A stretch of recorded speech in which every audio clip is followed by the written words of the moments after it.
Olá a todas as pessoas, meu nome é Tani Wurster, eu sou juíza federal da 2ª Vara Federal em Curitiba.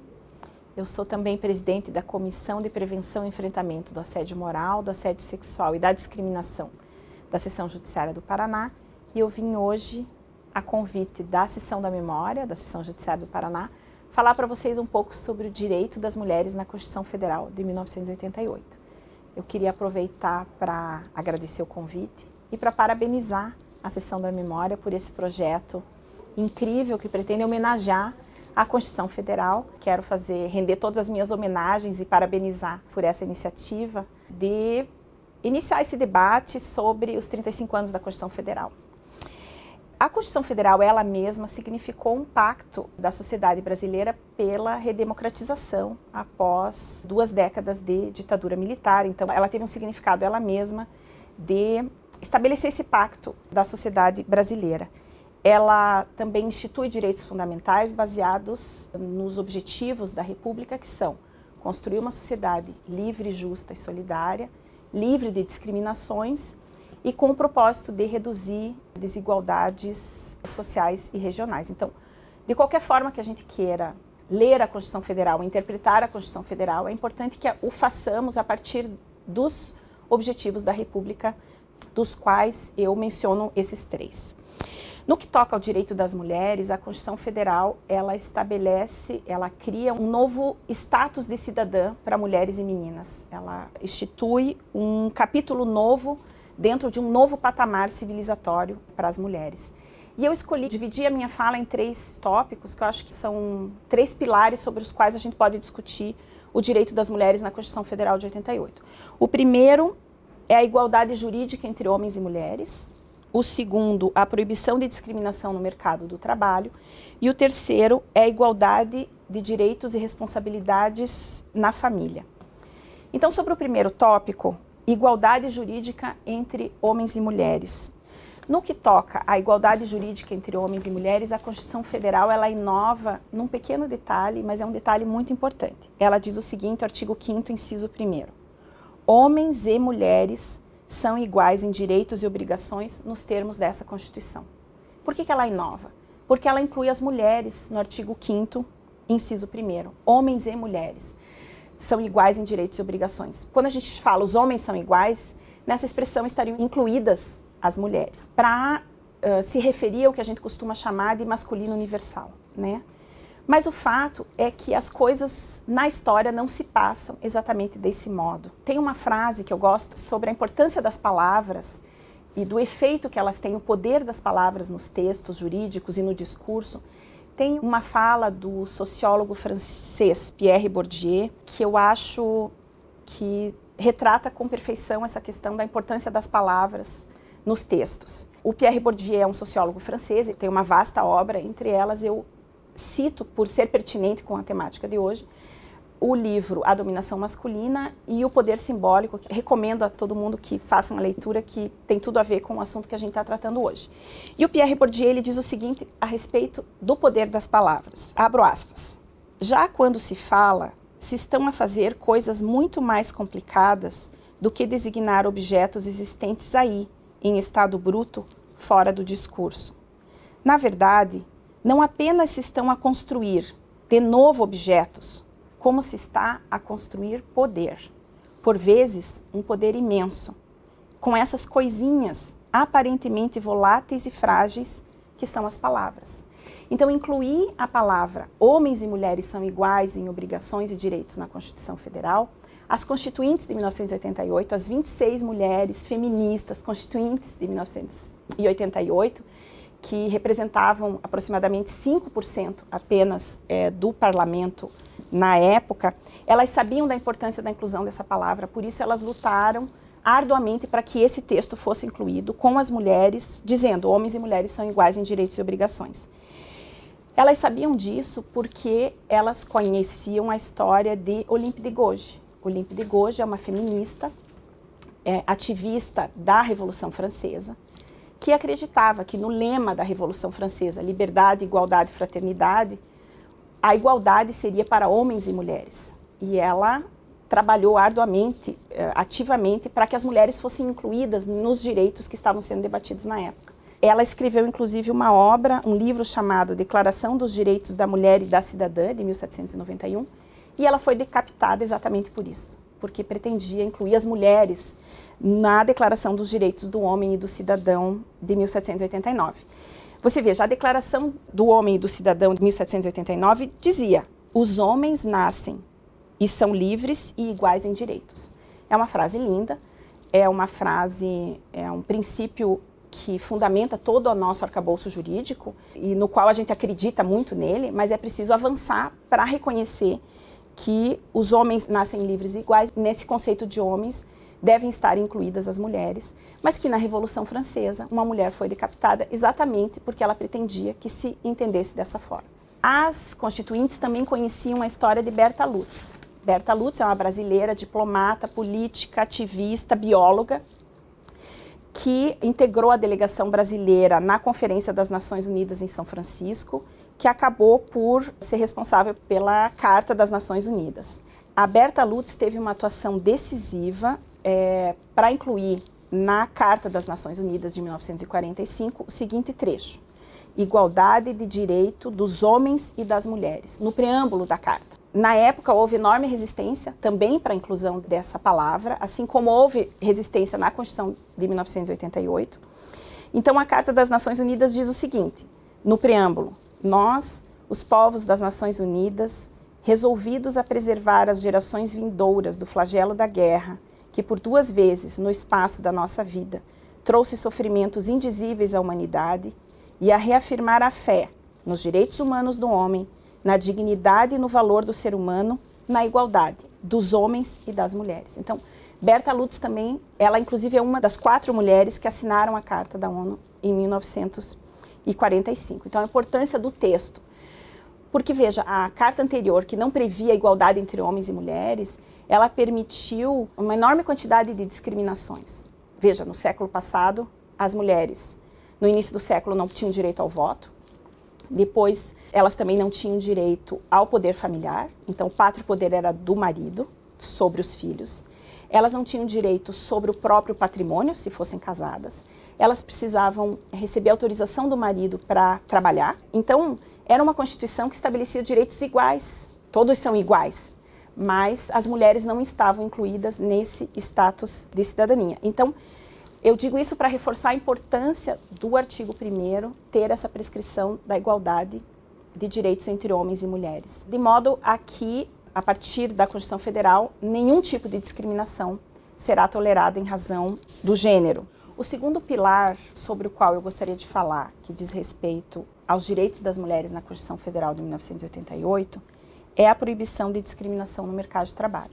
Então, a Constituição Federal, ela estabelece expressamente a proteção do mercado de trabalho da mulher mediante incentivos específicos nos termos da lei e a proibição de diferença de salários, de exercício de funções e de critérios de admissão por motivos de sexo, idade, cor ou estado civil. Então, ela proíbe qualquer tipo de discriminação e ela sabe que a inserção das mulheres no mercado de trabalho tem um significado muito importante para elas, porque significa autonomia e liberdade para as mulheres. Acima de tudo, a Constituição passa a atribuir ao Estado responsabilidades que a gente naturaliza como sendo responsabilidades do âmbito privado. Um dos exemplos mais emblemáticos disso é a licença maternidade, que na Constituição Federal acabou sendo prevista como de 120 dias. Foi um trabalho, uma luta muito grande das constituintes para aprovar os 120 dias. Antes da Constituição Federal, a licença maternidade era inferior a 90 dias. E o argumento que se utilizava na época é que a licença maternidade de 120 dias seria muito cara para o Estado, ou para o empregador arcar com o ônus da maternidade. A Constituição Federal, ao prever a licença maternidade e a igualdade de condições no mercado de trabalho, ela acaba por incorporar um lema feminista que diz que o pessoal é político. O que significa dizer que o pessoal é político? Que as questões de ordem pessoal, elas também interferem na política. Porque o mundo está dividido em 2 espaços, o espaço público e o espaço privado. O espaço público do trabalho, da política, do direito, e o espaço privado, o espaço do cuidado, do trabalho reprodutivo, do trabalho doméstico. E essa divisão entre espaço público e privado, ela também é generificada. Em geral, quem realiza as expectativas em relação ao comportamento das mulheres e dos homens é que os homens exerçam o seu papel no espaço público e as mulheres exerçam o seu papel no espaço privado. Por que o pessoal é político? É importante reconhecer que o que acontece no espaço privado tem importância para o espaço público. Então, todas as pessoas que estão no espaço público, elas também necessitam de cuidado, necessitaram terem sido cuidadas e necessitam hoje ainda de cuidado, se elas adoecerem. Quando a gente fala de trabalho reprodutivo, a gente está falando de cuidados mínimos, alimentação, saúde. Alguém precisa, quando tem uma criança, todos nós, um dia, necessitamos termos sido alimentados, aquecidos, cuidados, educados. Esse trabalho, é o que a gente chama de trabalho reprodutivo, da vida reprodutiva, ele interfere na vida pública. A gente naturaliza essa separação e faz de conta que ela não existe, mas ela existe. Basta a gente pensar na ideia de uma mulher que seja uma diarista, por exemplo, mãe sozinha, que não tenha um marido, que tenha 3 filhos. Para ela sair, trabalhar como diarista, ela precisa deixar os filhos com alguém, ela não tem com quem deixar essas crianças. Se ela não sai para trabalhar, ela não tem como alimentar os seus filhos. Se ela sai para trabalhar e deixa seus filhos sozinhos em casa, ela corre o risco de perder o poder familiar dessas crianças. Isso não é um problema exclusivo dessa mulher. Esse é um problema do Estado. A Constituição Federal diz, artigo 6º, são direitos sociais a educação, a saúde, a alimentação, o trabalho, a moradia, o transporte, o lazer, a segurança, a previdência social, a proteção à maternidade e à infância. Então, a maternidade e a proteção à infância são problemas do Estado. A igualdade no mercado de trabalho, que a Constituição Federal impõe, ela reconhece a importância desse espaço privado também para o espaço público. O dia tem 24 horas para todas as pessoas. Se você é a principal responsável pelo cuidado das crianças, dos doentes e dos idosos, você vai ter menos tempo disponível para o trabalho, para o lazer, para a educação, e você libera uma outra pessoa para que essa pessoa possa trabalhar no espaço público e oferir algum tipo de renda. Você, por outro lado, terá que se submeter a um tipo de trabalho de menor remuneração, ou um trabalho informal, ou em tempo parcial. O que isso significa?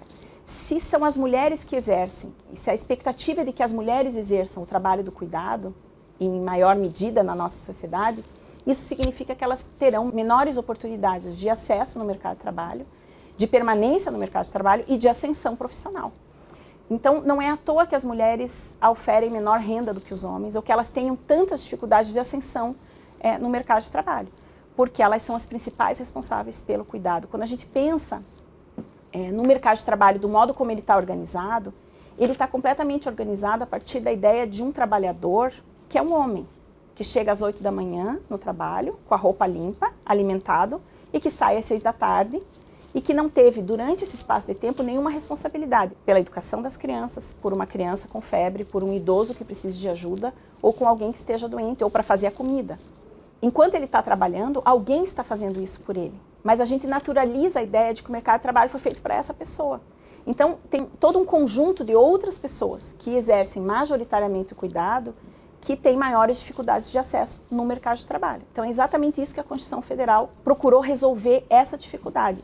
Você veja que a Convenção para a Eliminação de Todas as Formas de Discriminação contra a Mulher, ela diz o seguinte: discriminação contra a mulher significará toda distinção, exclusão ou restrição baseada no sexo e que tenha por objeto ou resultado prejudicar ou anular o reconhecimento, gozo ou exercício pela mulher, independentemente de seu estado civil, com base na igualdade do homem e da mulher, dos direitos humanos e liberdades fundamentais nos campos político, econômico, social, cultural e civil ou em qualquer outro campo. Então, se nós temos um desenho no mercado de trabalho que torna mais difícil para as mulheres ou para aquele grupo de pessoas que é a principal responsável pelo cuidado, um desenho que dificulta o acesso ao mercado de trabalho, a gente tem uma relação discriminatória. Mesmo que esse desenho não tenha sido montado intencionalmente para discriminar, ele é discriminatório por natureza. Então, isso é um tipo de discriminação estrutural ou de discriminação indireta que a Constituição proíbe, né? A Constituição proíbe. A esse respeito da divisão entre espaço público e privado, a gente precisa compreender que existem muitas vantagens em a gente ter crianças saudáveis, alimentadas, educadas, bem cuidadas. Essas vantagens em relação a isso, elas são compartilhadas entre todas as pessoas. Todos nós, enquanto sociedade, temos benefícios, oferimos benefícios em razão de termos crianças bem alimentadas, bem cuidadas. Mas os ônus decorrentes dessa atividade têm recaído majoritariamente sobre as mulheres, o que significa dizer que elas acabam por sofrer discriminação no mercado de trabalho exatamente em razão desse fato. Eu gosto sempre de repetir uma frase ou um texto da Susan Okin, que é uma professora americana, que ela fala sobre a divisão entre espaço público e espaço privado, ou a falácia dessa divisão do espaço público e privado e da influência que um tem sobre o outro. Então ela diz o seguinte: nós não podemos entender as esferas públicas, o estado do mundo do trabalho ou do mercado, sem levar em conta que elas pressupõem a responsabilidade feminina pela esfera doméstica. É preciso perguntar: as práticas nos locais de trabalho, no mercado ou no parlamento seriam as mesmas se elas tivessem se desenvolvido, pressupondo que seus participantes teriam que se acomodar às necessidades de dar à luz, educar um filho e às responsabilidades da vida doméstica? As políticas e seus resultados seriam os mesmos se aqueles que nelas estão engajados fossem pessoas que também tivessem responsabilidades cotidianas significativas voltadas para o cuidado dos outros, ao invés de ser aqueles que menos probabilidade têm em toda a sociedade de ter essa experiência. Então, a importância da gente ter no espaço público, no parlamento, no judiciário, a importância de termos mais mulheres que, por questões sociais e culturais, são as principais responsáveis pelo trabalho reprodutivo e pelo trabalho do cuidado. Isso gera uma influência nas políticas públicas, políticas sobre creche, por exemplo. Se você tiver que imaginar que um trabalhador é uma mulher e que ela precisa sair para o mercado de trabalho, é importante que ela possa ter com quem deixar o seu filho em segurança, né? Por isso a Constituição Federal reconhece que o pessoal é político. Quando ela estabelece a proibição de discriminação no mercado de trabalho, ela sabe que o ingresso, a permanência das mulheres no mercado de trabalho, que pode garantir esse tipo de autonomia e de liberdade às mulheres e aos seus filhos. Então, é importante pontuar também que quase a metade dos lares no Brasil são chefiados por mulheres, o que significa dizer que quase a metade dos lares no Brasil é sustentado de forma principal pela mulher. Nessas famílias chefiadas por mulheres, grande parte delas são famílias monoparentais, ou seja, que não têm a presença do marido, por exemplo. O contrário não é verdadeiro. Os lares chefiados pelos homens, uma parcela muito pequena é formada de lares monoparentais. O que significa dizer? Que a mulher sai para o mercado de trabalho e a renda que ela oferece no mercado de trabalho, ela tem que dividir com toda a família e ela não pode contar com o auxílio do seu companheiro para cuidar das crianças. Claro, existem experiências individuais, mas a gente está falando majoritariamente. Então, majoritariamente, o oposto não é verdadeiro. Os homens saem para o mercado de trabalho e podem contar com a colaboração da esposa para auxiliar tanto na renda quanto no trabalho doméstico. Então, quando a Constituição estabelece direitos iguais no mercado de trabalho, não pode haver discriminação entre homens e mulheres, ela está com um olhar sobre essa realidade, de modo muito particular no que toca à licença maternidade. E, de todo modo, é preciso pontuar que, embora a Constituição Federal tenha avançado nessa proibição de discriminação de mulheres e homens no mercado de trabalho, ela acabou faltando, se omitindo em reconhecer direitos às trabalhadoras domésticas. Então, embora tenha havido um grande engajamento desse grupo de mulheres, de trabalhadoras domésticas, para conseguir os mesmos direitos que os demais trabalhadores, a Constituição Federal acabou por não reconhecer esses direitos a elas.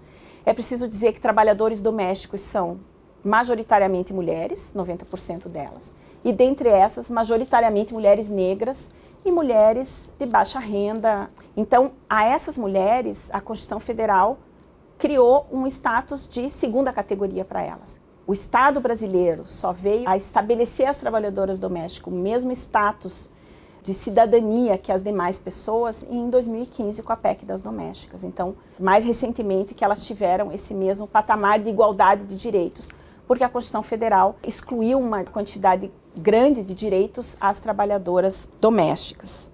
Agora, passando para o terceiro pilar, que eu acho que vale a pena mencionar, que eu chamo de igualdade de direitos e responsabilidades na família.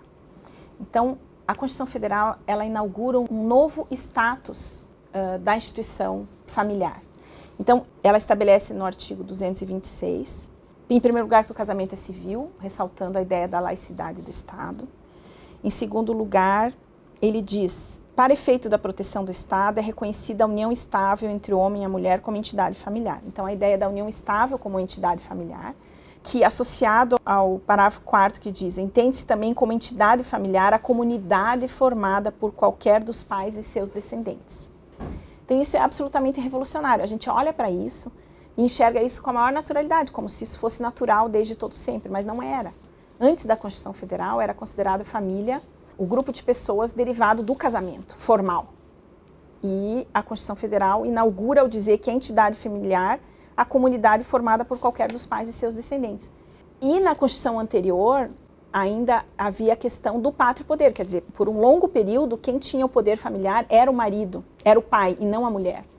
Então, isso significava dizer que se uma mulher fosse separada do marido, por exemplo, e tivesse filhos com outro homem, numa relação de união estável, ela não tinha direitos sobre aquele filho que ela teve nessa união estável, porque ela ainda estava associada ao primeiro casamento. Então, é a ideia de uma cidadania de segunda classe para as mulheres. Então, quando a Constituição Federal diz que é entidade familiar a comunidade formada por qualquer dos pais, o pai ou a mãe e seus descendentes, ela dá um reconhecimento jurídico a essa comunidade que não é necessariamente derivada do casamento formal. Isso para as mulheres é absolutamente revolucionário. Porque imaginar que uma mulher não tivesse o poder familiar sobre os seus filhos é alguma coisa para nós inconcebível. O terceiro ponto no que diz respeito à família diz o seguinte, os direitos e deveres referentes à sociedade conjugal são exercidos igualmente pelo homem e pela mulher. Também igualmente revolucionário, porque por muito tempo quem tinha o poder de dizer sobre os direitos exercidos dentro da família era o homem. Então, por muito tempo, a mulher, sob a égide da Constituição anterior, necessitava de autorização do marido para trabalhar e não tinha direito ao próprio patrimônio. Então, essa ideia de que os direitos e deveres da sociedade conjugal são exercidos por ambos, homens e mulheres, também foi revolucionário para as mulheres. E, por fim, que o casamento civil pode ser dissolvido pelo divórcio. Então, a ideia de que a mulher pode se divorciar. Claro, o divórcio ele foi estabelecido antes da Constituição Federal, mas agora o direito ao divórcio foi elevado a um status constitucional. Ou seja, uma norma infraconstitucional não pode revogar essa disposição. Ainda, o parágrafo 7º do artigo 226, ele diz o seguinte, fundado nos princípios da dignidade da pessoa humana e da paternidade responsável, o planejamento familiar é livre decisão do casal, competindo ao Estado propiciar recursos educacionais e científicos para o exercício desse direito. Ainda, parágrafo 8º, o Estado assegurará assistência à família na pessoa de cada um dos que a integram, criando mecanismos para coibir a violência no âmbito das suas relações. Então, a ideia de que o Estado é responsável também pelo que acontece no âmbito familiar. Evidentemente que ele não pode se imiscuir em questões privadas da liberdade individual, mas o reconhecimento de que o Estado precisa criar mecanismos para coibir a violência no âmbito das suas relações foi também revolucionário, porque é ele que permitiu todo o arcabouço que depois se formou em torno da Lei Maria da Penha, que o Estado não só pode, como tem o dever de garantir a segurança da mulher no espaço privado. Então, aquela ideia de que o que acontece no espaço privado está livre da ingerência do Estado acaba sendo desafiado pela Constituição Federal. O Estado é também responsável pelo que acontece na família, é responsável pela educação das crianças, é responsável também por criar mecanismos para coibir a violência no âmbito das relações privadas. Então, de novo, essa ideia de que o pessoal é político, a ideia de que não existe uma distinção entre o espaço público e o espaço privado. E o artigo 227 que diz, é dever da família, da sociedade e do Estado assegurar à criança, ao adolescente e ao jovem, com absoluta prioridade o direito à vida, saúde, alimentação, educação, lazer, profissionalização, cultura, dignidade, respeito, liberdade e convivência familiar. Ou seja, atribui ao Estado esse dever. Então, quando eu falo que quando a empregada doméstica, mãe solo, tem 3 filhos e precisa sair para o trabalho, com quem ela vai deixar essas crianças? Essa não é uma responsabilidade exclusiva dela, é uma responsabilidade também estatal. Então, o direito à creche, a disponibilidade e cuidado deve ser um direito da mulher e um dever estatal por força da Constituição Federal. Então, esse novo status da mulher no que diz respeito às relações familiares é absolutamente revolucionário.